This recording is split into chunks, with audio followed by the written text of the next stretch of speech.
Hola a todos, hoy Aprende con Bet vamos a pasar lo que es la fisiopatología cardiovascular.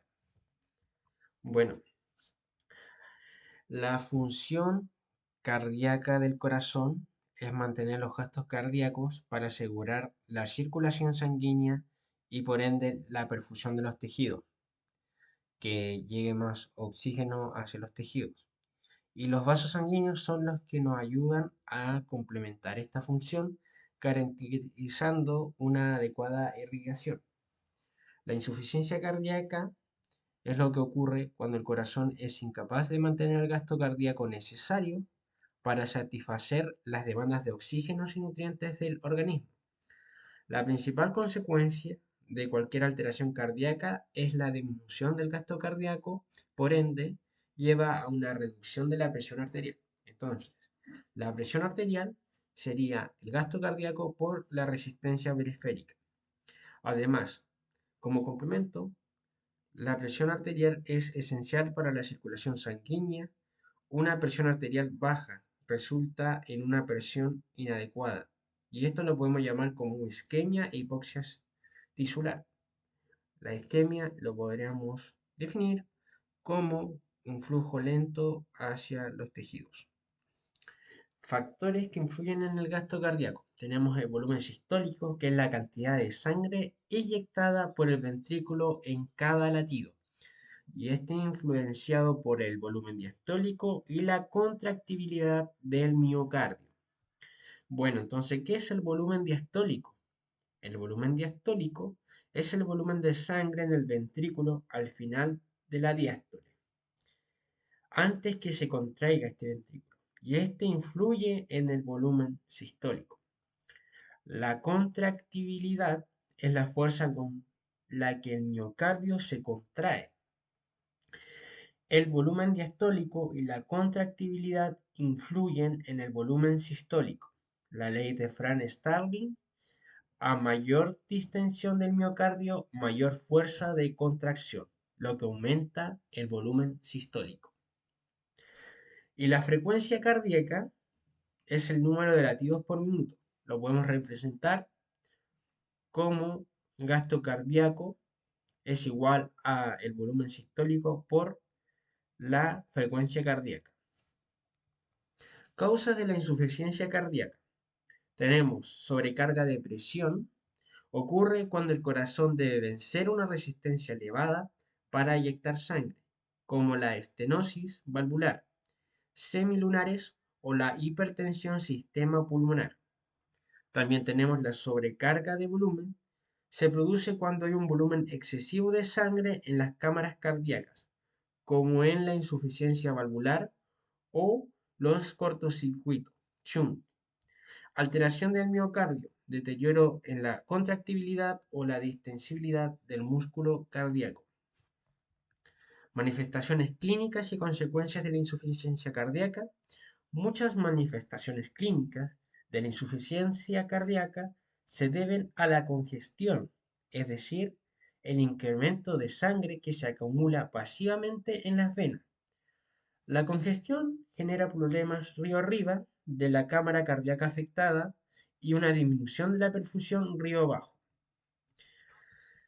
Bueno, la insuficiencia cardíaca derecha em, o congestión sistémica quiere decir cuando la alteración se localiza en el ventrículo derecho, disminuye su gasto cardíaco llevando a edema intersticial generalizado, especialmente edema ventral y en los miembros, debido al aumento de la presión hidrostática capilar. El efecto gravitacional contribuye al edema ventral. Congestión hepática: se puede producir un incremento en el volumen del hígado debido a la acumulación de sangre dentro del órgano, llevando a la hematomegalia. La hipertensión portal: aumento de la presión en la vena portal que irriga el hígado y recibe sangre del intestino. Ascitis: acumulación de líquido libre en el abdomen, debido a la alta sensibilidad de los sinusoides hepáticos y los capilares intersticiales al aumento de la presión hidrostática, permitiendo el escape del líquido. Tenemos también la congestión intestinal.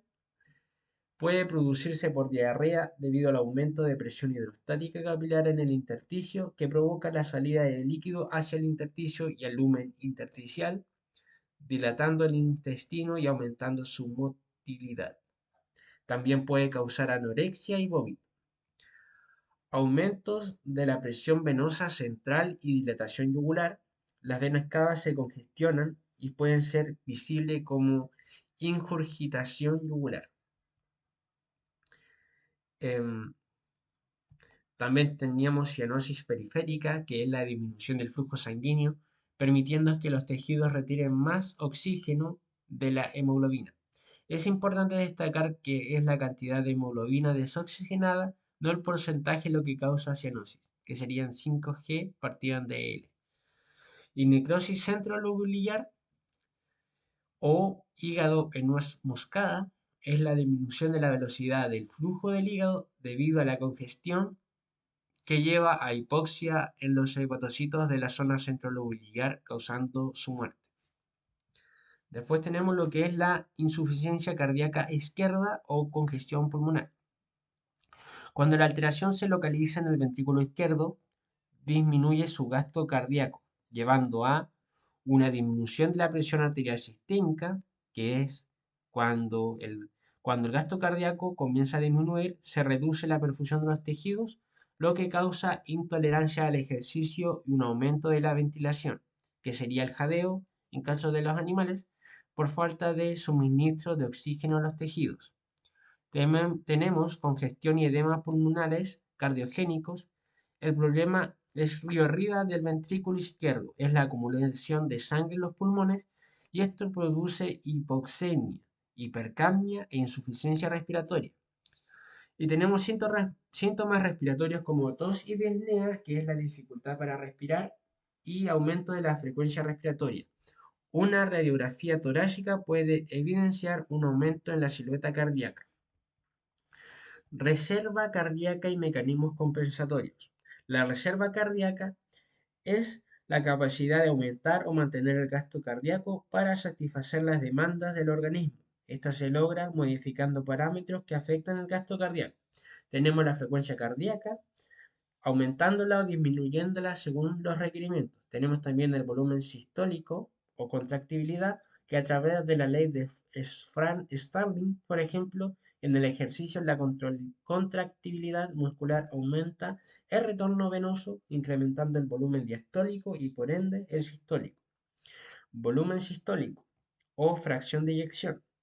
La fracción de eyección es el porcentaje del volumen diastólico eyectado, usualmente un 50%, puede incrementarse con la hipertrofia cardíaca. Entrega de oxígeno a los tejidos. A través del desplazamiento a la derecha de la curva de la saturación de la hemoglobina, disminuye la afinidad favoreciendo la entrega de oxígeno a los tejidos. Em, el organismo activa mecanismos de compensación frente al deterioro de la función cardíaca, que es la disminución del flujo sanguíneo, o sea, la disminución del flujo sanguíneo renal, que podemos abreviarlo como FSR, es una consecuencia de la reducción del gasto cardíaco que es interpretada por el riñón como hipovolemia y esto lleva a activación del sistema renina-angiotensina-aldosterona, la caída de la presión en la arteriola aferente del glomérulo levanta el freno de las células granulares que comienzan a producir renina. Un aumento de la reabsorción de sodio y agua, consecuencia de la actividad de SRAA, el sistema que hablamos anteriormente, y el aumento de la actividad de la hormona antidiurética, ADH. Ventajas iniciales.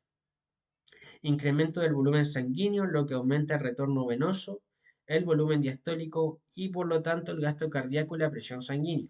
Desventajas a largo plazo, aunque suele ser compensatorio inicialmente, este aumento sanguíneo genera una sobrecarga en el sistema y estresa, así que empeora la congestión con edema, citis, ya que mantiene elevada la presión hidrostática capilar.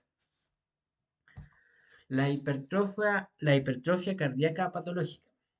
La hipertrofia cardíaca es el aumento de tamaño del corazón, hipertrofia fisiológica reversible por entrenamiento. Y la hipertrofia patológica es irreversible por estímulos estresores constantes. Es un aumento desregulado del número de sarcómeros. Tipos de hipertrofia patológica. Tenemos la hipertrofia concéntrica, se puede o se produce por la acumulación de sarcómeros en paralelo, lo que aumenta el diámetro de los miocitos. El mio se engrosa por el lumen, disminuye del ventrículo. Causa principal: sobrecarga de presión. Ejemplo, la hipertensión arterial sistémica pulmonar, estenosis aórtica. El ventrículo se adapta para hacer más fuerza y vencer la alta poscarga. Ventajas a corto plazo: un aumento en la contractibilidad. Desventajas: aumento en la rigidez, disminución de la distensibilidad, aumentando el volumen diastólico, aumento de consumo de oxígeno y disminución de la velocidad de contracción. Tenemos la hipertrofia excéntrica, se produce por la acumulación de sarcómeros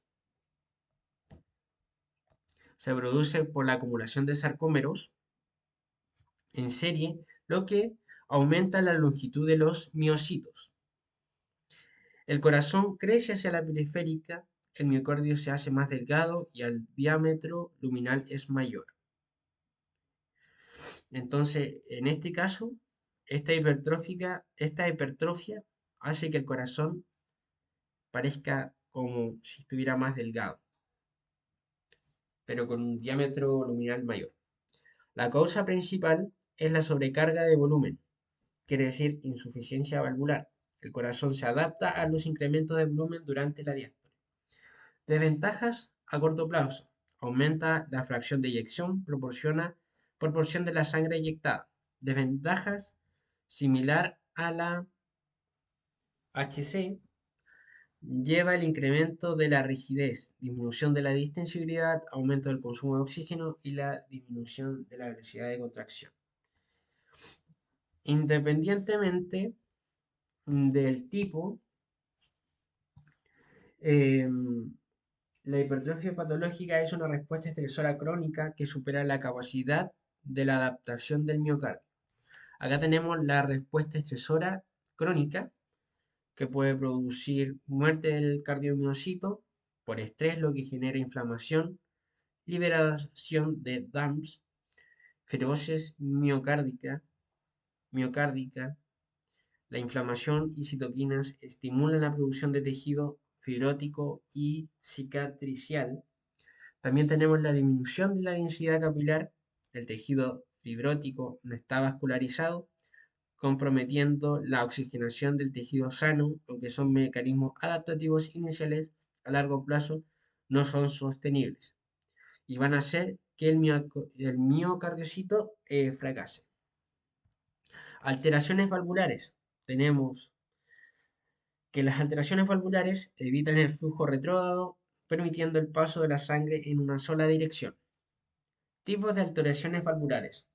Insuficiencia valvular. La válvula no cierra completamente, permitiendo el flujo retrógrado de la sangre.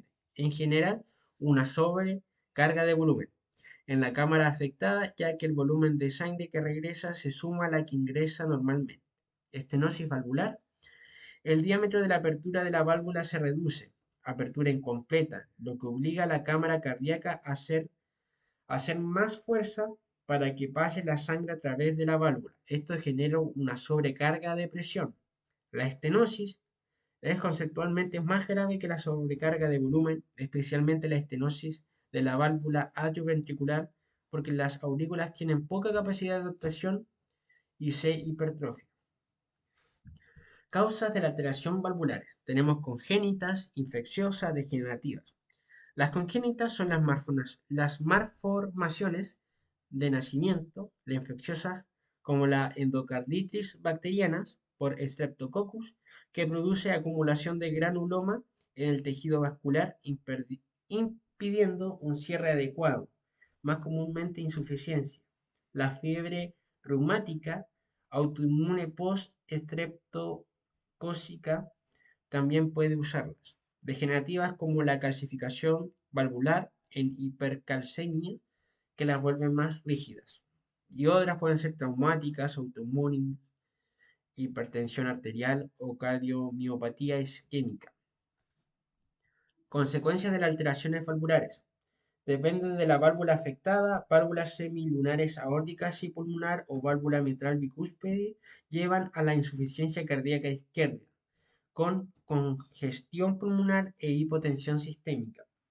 Válvulas semilunares, pulmonares o válvula tricúspide llevan a insuficiencia cardíaca derecha con congestión sistémica, edema intersticial y cianosis. Bueno, también tenemos la clasificación de los soplos según el momento del ciclo cardíaco. Pero primero, ¿qué es un soplo cardíaco?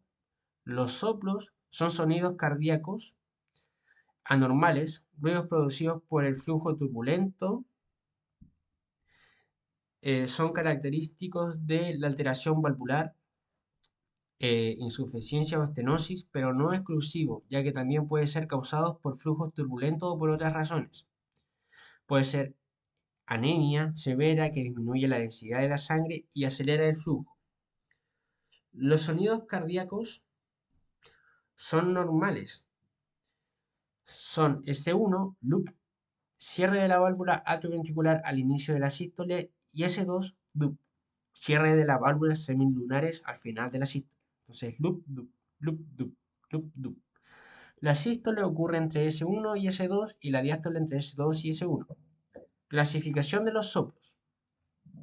El soplo diastólico siempre es patológico, asociado a patologías valvulares. Causa insuficiencia de las válvulas semilunares, aórtica o pulmonar, flujo retrógrado turbulento desde la arteria hacia el ventrículo durante la diástole. La intensidad disminuye a medida que las presiones se igualan. Estenosis de las válvulas atrioventriculares, mitral, la más común, o tricúspide. Flujo turbulento a través de la válvula estrecha durante el llenado ventricular diástole. La intensidad disminuye y puede tener un pin al final de la intensidad que corresponde a la contracción de la aurícula. Por último, tenemos soplo sistólico. Puede presentarse en ausencia de la alteración valvular, anemia severa, hipertensión arterial, hipertensión pulmonar, donde altas velocidades de flujos o la baja densidad de la sangre generan turbulencia. Causas valvulares: estenosis de la válvula semilunar, flujo turbulento a través de la válvula estrecha durante la eyección ventricular, sístole, se denomina mesosistólico, porque el pico de sonido se produce a la mitad del sístole, donde la diferencia de presión es mayor. Insuficiencia de las válvulas atrioventriculares, mitral o tricúspide, flujo retrógrado o turbulento desde el ventrículo hacia la aurícula durante la contracción ventricular sístole, debido a un cierre incompleto o inefectivo, es holosistólico continuo durante toda la sístole. Y nos quedamos con que la ecografía cardíaca es el método diagnóstico esencial para visualizar estas alteraciones. Muchas gracias. Dale like y suscríbete.